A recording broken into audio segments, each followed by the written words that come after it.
Hello guys, magandang araw sa inyo. Ako nga pala si Dens at welcome to my YouTube channel. Kung andito ka para panoorin ang video na ito ay pakiclick mo naman ang subscribe button pati ang notification bell para ma-notify ka pag may bago akong upload na video.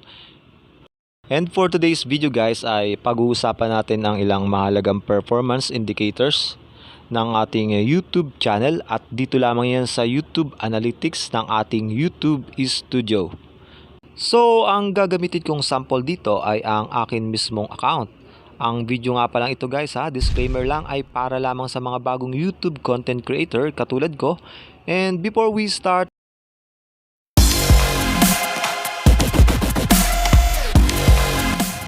at yun nga guys, kailangan nating maka 1,000 subscribers and 4,000 watch hours para ma-monetize ang channel natin. Paano kaya gagawin yon? Within 12 months or within the last 12 months dapat ma-achieve mo yung 1,000 subscribers and 4,000 watch hours. Anyway, dapat i-accept natin ang challenge. At ito guys to be honest with you, meron lang akong 21 subscribers. Actually 20 lang. Kasi ako yung isa sa isa kong channel. Kaya yo guys sa hindi pa nagsasubscribe dyan pakiclick naman ang subscribe button at notification bell. At i-hit natin ang 50 subscribers milestone. And once na ma-hit natin yan ay magbibigay ako ng 50 pesos worth of load sa tatlong unang magko-comment sa i-upload ko na video once na ma-hit natin ang 50 subscribers. So yun guys, andito na tayo sa dashboard ng ating YouTube Analytics from our YouTube Studio. So ang ginagamit ko ngayon ay YouTube Studio application. I-download nyo na lang yan guys kung wala pa kayong YouTube Studio app. So i-open natin to, click natin to guys, tong view more. So bali guys, dito tayo magpo-focus sa watch time from subscribers. Ano bang ibig sabihin ng watch time from subscribers? So meron ditong dalawang category, yung not subscribe saka yung subscribe.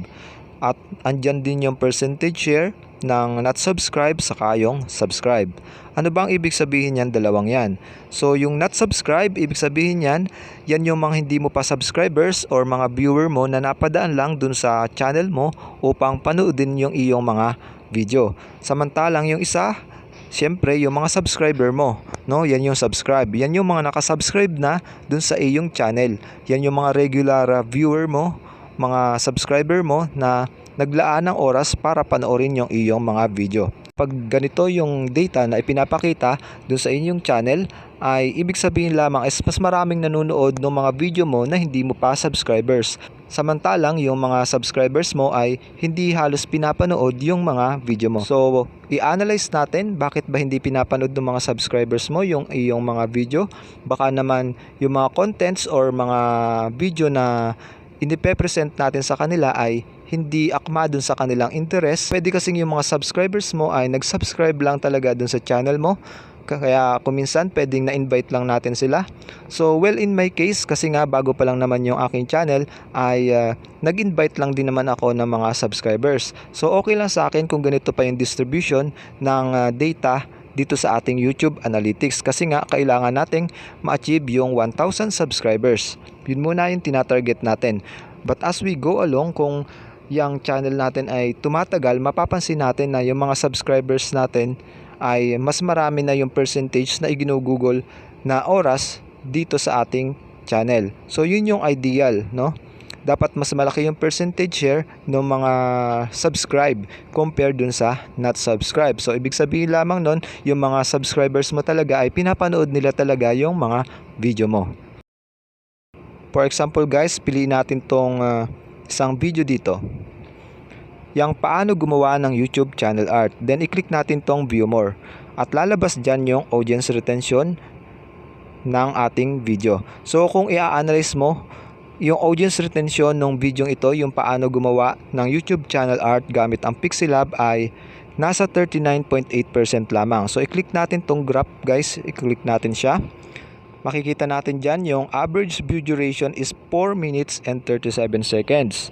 So ang average percentage view niya lang ay 39.8%. So ano bang ibig sabihin ng graph nito? So i-analyze natin guys ha. Ang total length niya is 11 minutes and 37 seconds. So kung i-compare mo dito sa average view duration na 4 minutes and 37 seconds is halos wala pang kalahati. So ibig sabihin niyan, yung mga audience natin, subscribers man natin siya o hindi, ay hindi halos tinapos yung ating video. And then to further analyze tong graph, makikita nyo naman na mayroon ding mangilan-ngilan na tumapos dun sa ating video, kasi makikita nyo dito sa 11 minutes and 37 seconds dito sa end nya ng graph natin ay meron halos 25% na tumapos dun sa ating video. Ano ba yung ideal na graph na makikita natin dapat dito sa ating audience retention dito sa ating YouTube Analytics?